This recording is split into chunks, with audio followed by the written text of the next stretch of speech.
2 نومبر 1917 کو British foreign secretary Arthur بیلفور نے ایک خط لکھا۔ خط 67 ورڈز پر مشتمل تھا، لیکن ان 67 لفظوں نے ایک ایسی آگ لگائی جس کی تپش آج 106 سال گزرنے کے بعد بھی پوری شدت سے محسوس ہوتی ہے۔ خط میں فلسطین کے اندر ایک یہودی ریاست بنانے کی بات کی گئی تھی، اس فلسطین میں جس میں یہودیوں کی آبادی صرف 3% جبکہ مسلمانوں کی 90% تھی۔ لیکن محض 31 برس بعد جب ریاست اسرائیل کا اعلان ہوا تو زیادہ تر فلسطینیوں کو یا تو بے گھر کر دیا گیا تھا یا انہیں قتل کر دیا گیا تھا۔ میں ہوں سید تابش کفیلی اور یہ داستان ہے فلسطین کی۔ صدیوں سے فلسطین خلافت عثمانیہ کا حصہ تھا، لیکن ورلڈ وار 1 میں شکست کے بعد خلافت عثمانیہ کا خاتمہ ہوا اور ریجن کو برطانیہ اور فرانس نے بانٹ لیا تاکہ خطے کو آزادی دینے تک گورن کر سکیں، اور یوں فلسطین کا علاقہ برطانیہ کے پاس چلا گیا۔ دوسری جانب یورپ میں زیونزم یا صہیونیت پروان چڑھ رہی تھی۔ صہیونیوں کا ماننا تھا کہ یہودیت صرف ایک مذہب نہیں بلکہ ایک قوم بھی ہے جس کا اپنا وطن ہونا ضروری ہے، اور اس مقصد کے لیے فلسطین میں یہودیوں کی علیحدہ مملکت قائم کی جائے۔ یہودیوں کی علیحدہ ریاست کا خیال نیا نہیں تھا۔ 1896 میں آسٹرین یہودی تھیوڈو ہرزل نے ایک پامفلٹ نکالا تھا جس کا نام دی جوڈن اسٹیٹ تھا، یعنی دی جوئش اسٹیٹ۔ ہرزل کا کہنا تھا کہ یورپ میں یہودیوں کے ساتھ روا رکھے جانے والے سلوک سے چھٹکارے کا واحد حل نہ صرف یورپ سے نکلنا بلکہ اپنا ایک علیحدہ وطن حاصل کرنا بھی ہے۔ ہرزل اپنے مقصد کا پکا تھا اور اگلے ہی برس اس نے بازل سوئٹزرلینڈ میں پہلی زیونسٹ کانگریس منعقد کی، جس میں اتفاق کیا گیا کہ فلسطین میں یہودی ریاست قائم کی جائے اور خطے میں یہودی سیٹلمنٹس کو پروموٹ کیا جائے۔ کانگریس کے بعد صہیونی اپنے کام پر لگ گئے۔ انہوں نے فنڈز اکٹھے کرنے شروع کر دیے تاکہ یہودیوں کی فلسطین منتقلی، وہاں جائیداد کی خریداری اور عالمی طاقتوں کو قائل کرنے کے لیے کام آئے۔ پہلی جنگ عظیم کے بعد فلسطین برطانیہ کے قبضے میں تھا اور ہزاروں یہودی یورپ سے ہجرت کر کے وہاں پہنچ رہے تھے۔ برطانوی راج نے صہیونیوں کی سہولت کاری کی۔ اس دوران یہودیوں نے اپنی کالونیاں آباد کی، فیکٹریاں لگائیں، یہاں تک کہ اپنی جنگجو ملیشیا بھی قائم کر لی جس کا نام ہگانا تھا، جو بعد میں چل کر اسرائیلی فوج کی بنیاد بنی۔ یہودیوں کی بڑھتی آبادی اور برطانوی سامراج کی کھل کر مدد نے فلسطینیوں کو احساس دلانا شروع کر دیا کہ ان کا ملک دھیرے دھیرے ان سے چھینا جا رہا ہے۔ تنازع نے شدت اختیار کی تو اپریل 1936 میں عرب نیشنل کمیٹی نے ہڑتال کی کال دے دی۔ فلسطینیوں نے ٹیکس دینے سے انکار کیا اور یہودی پروڈکٹس کا بائیکاٹ کر دیا۔ احتجاج 6 ماہ جاری رہا جسے برطانیہ نے بری طرح کچلا۔ ہزاروں لوگوں کو گرفتار کیا گیا، سزائے موت دی گئی، لیڈران کو ملک بدر اور گھروں کو مسمار کر دیا گیا۔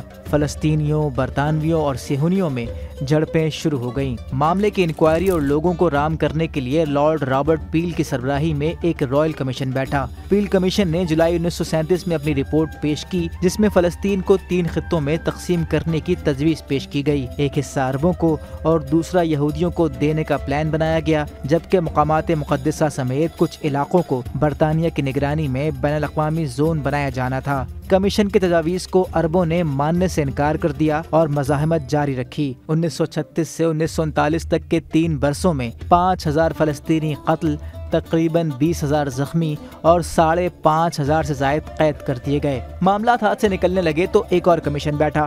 اس مرتبہ برطانیہ نے وائٹ پیپر جاری کر کے فلسطین کی تقسیم کو ریجیکٹ کر دیا اور فلسطین کو مسلمانوں اور یہودیوں سمیت 10 برس میں آزاد کرنے کا اعلان کر دیا۔ یہودیوں کی ہجرت کو 5 سال تک محدود اور عربوں کی رضامندی سے مشروط بھی کیا گیا۔ برطانیہ نے یہودیوں کے لیے زمین کی خریداری پر ریسٹرکشنز بھی عائد کر دیں۔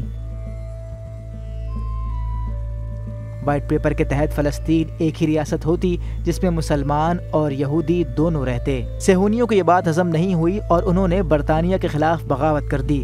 عربوں پر حملے بھی تیز کر دیے۔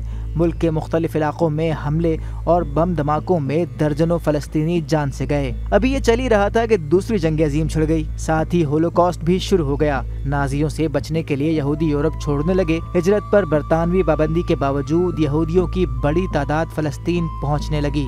1945 میں جنگ عظیم دوم تو ختم ہو گئی، لیکن فلسطین میں جاری فسادات کم نہ ہوئے۔ صہیونی ملیشیا برٹشرز اور عربوں کو ٹارگٹ کر رہی تھی۔ برطانیہ کے ہاتھ سے جب کہانی مکمل نکل گئی تو اس نے 1947 میں فلسطین سے جانے کا اعلان کر دیا اور فلسطین کے مستقبل کا فیصلہ نئی وجود میں آئی اقوام متحدہ کے سپرد کر دیا۔ برطانوی راج میں یہودیوں کی آبادی فلسطین میں 10 سے بڑھ کر 30% ہو گئی تھی، لیکن ان کے زیر قبضہ زمین صرف 6% تھی۔ فلسطین میں صہیونیوں کی ایک خود ساختہ حکومت تھی۔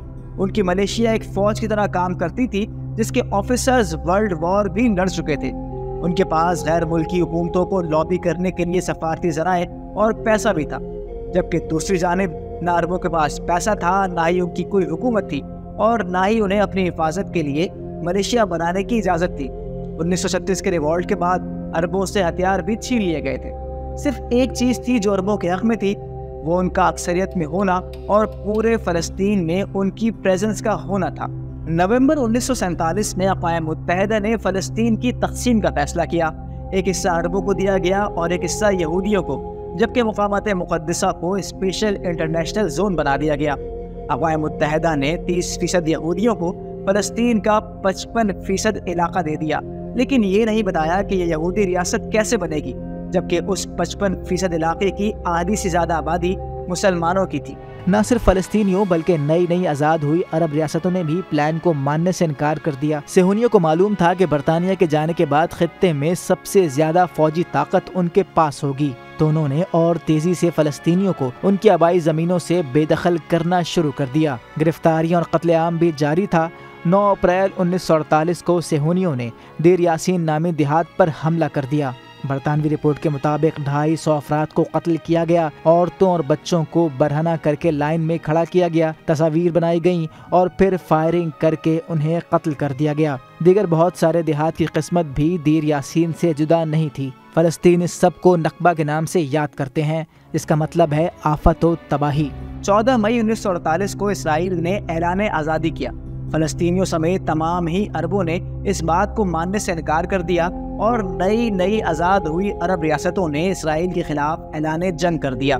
اسرائیل اپنی بہتر فوج کے بلبوتے جنگ جیت گیا، اور جب جنگ ختم ہوئی تب تک اسرائیل فلسطین کے 78% علاقے پر قابض ہو چکا تھا، اور فلسطین نامی ریاست تو دنیا کے نقشے سے مٹ چکی تھی۔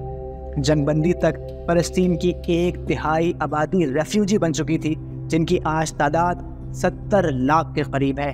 یہ فلسطین کی کہانی کا پہلا حصہ ہے۔ اسرائیل کے قیام سے لے کر آج تک فلسطینیوں پر کیا گزری اور انہوں نے کیسے مزاحمت کی، یہ سب جاننے کے لیے اگلی ویڈیو کا انتظار کیجیے گا۔ تب تک مجھے دیجیے اجازت۔ اللہ حافظ۔ مزید نیوز اپ ڈیٹس اور ڈیجیٹل سٹوریز کے لیے سبسکرائب کریں ڈان نیوز پاکستان۔